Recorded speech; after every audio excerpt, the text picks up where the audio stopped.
Good day, everyone. With the start of this new year, we also get a new abyss. And as always, I want to set myself the challenge of clearing it with only 3-star weapons. Luckily, this cycle seemed easier than the previous one. So let me show you how I did it.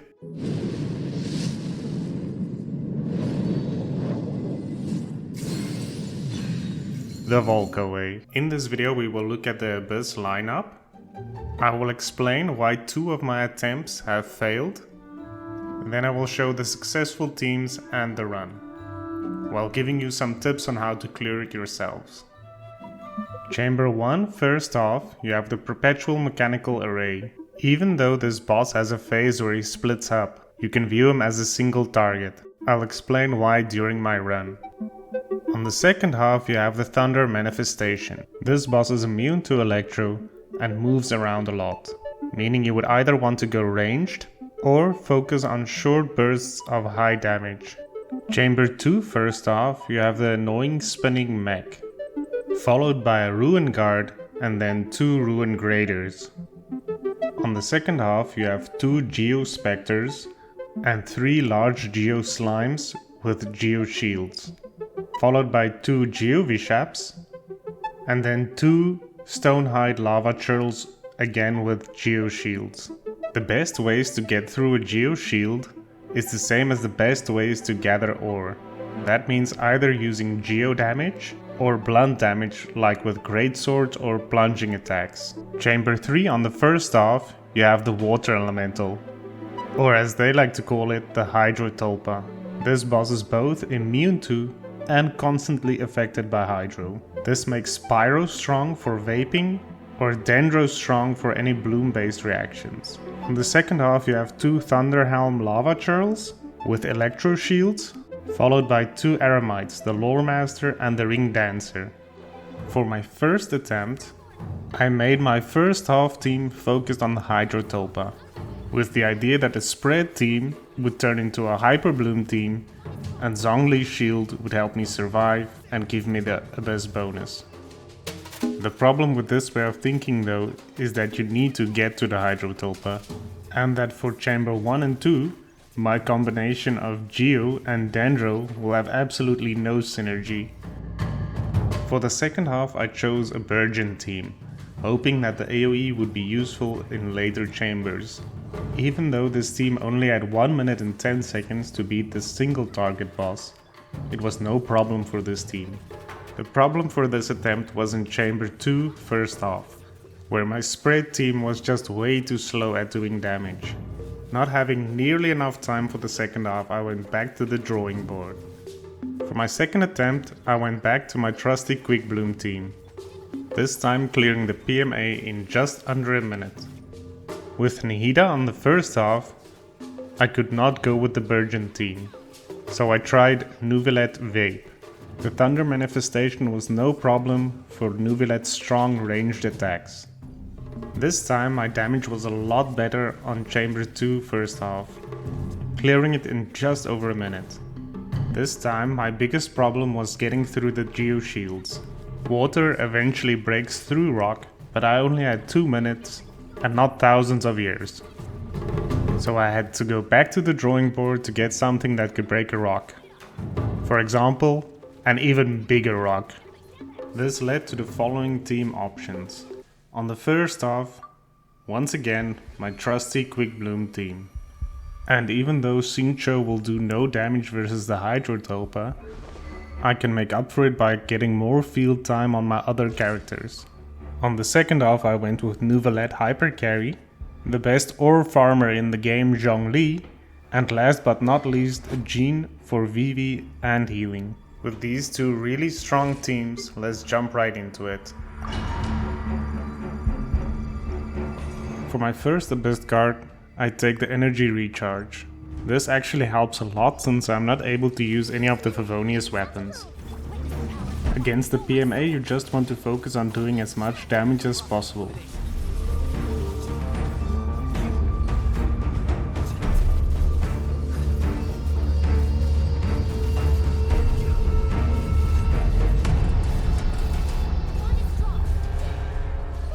After a while he becomes invulnerable and splits up.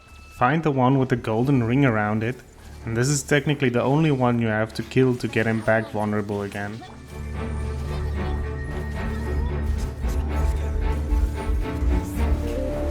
This is why a single target comp like Hyper Bloom is so effective here.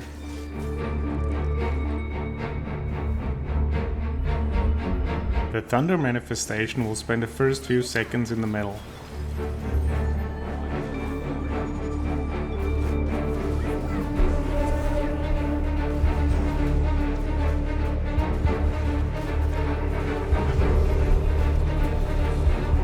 After that he starts moving around a lot. This is why I said you either need range or a lot of damage in short bursts.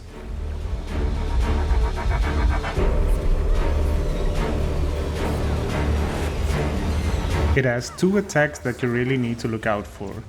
One being two electro walls that closes in on you. I find it best to dodge through the wall at the last second, or using the invulnerability of your burst animation.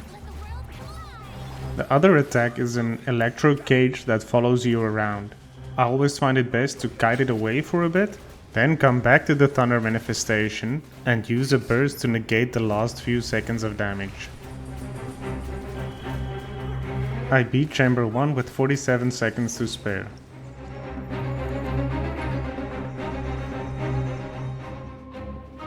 For my second Abyss card I chose attack plus 20%. Attack is not the most useful stat in these two teams, but it at least gives more damage than character healing effectiveness.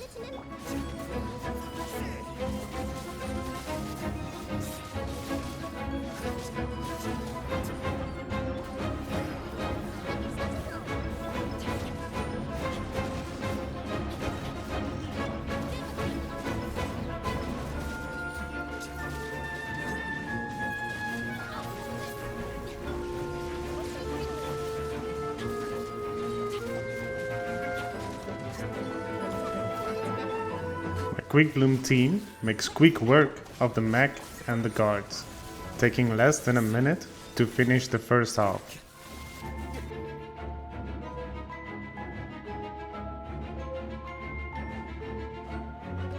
On the second half, Zhongli can easily break the Geo shields, and with the shields gone, Neuvillette can easily blast through these enemies.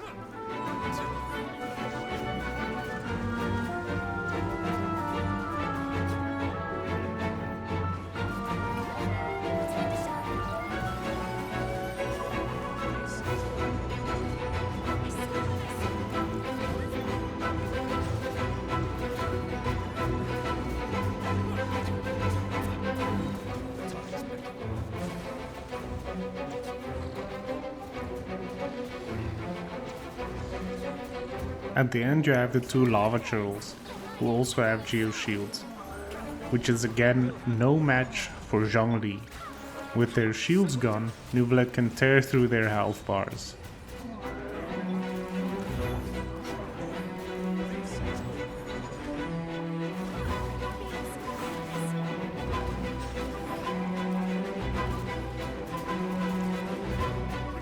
I finished Chamber 2 with 38 seconds to spare.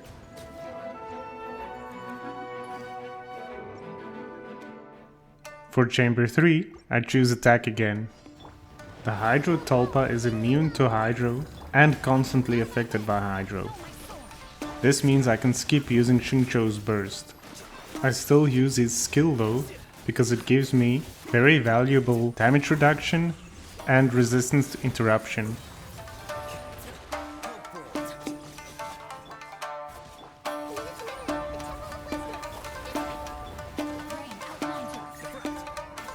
Normally you might want to kill his minions before he can absorb them and get stronger. In the stronger advanced state, he does a lot more damage and has more resistance.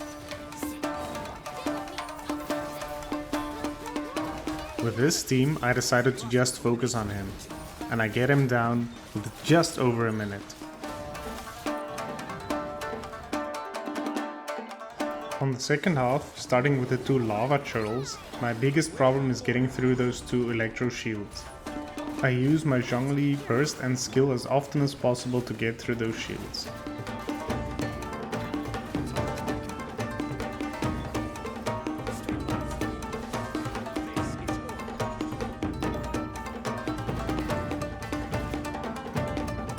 With the shields down, it only takes 2 strong attacks from Neuvillette to take them down.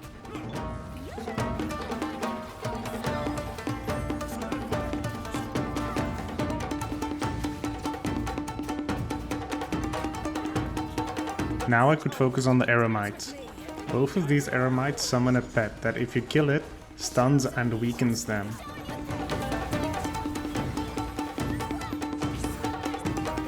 It helps of course if you can hit everything at once with AoE.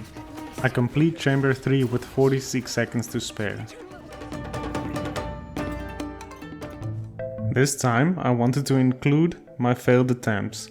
I did this to show how much team building matters, and to show that even when one team is good in one chamber, it doesn't necessarily mean they will be good in another chamber. If you are having trouble getting 36 stars, you could focus on building teams for different chambers and completing it in different runs. In the end I did have to use 2 very powerful teams to get it all in one run, but I also had a lot of time remaining at the end. Hope you liked this video and stay tuned for more. See you in the next one.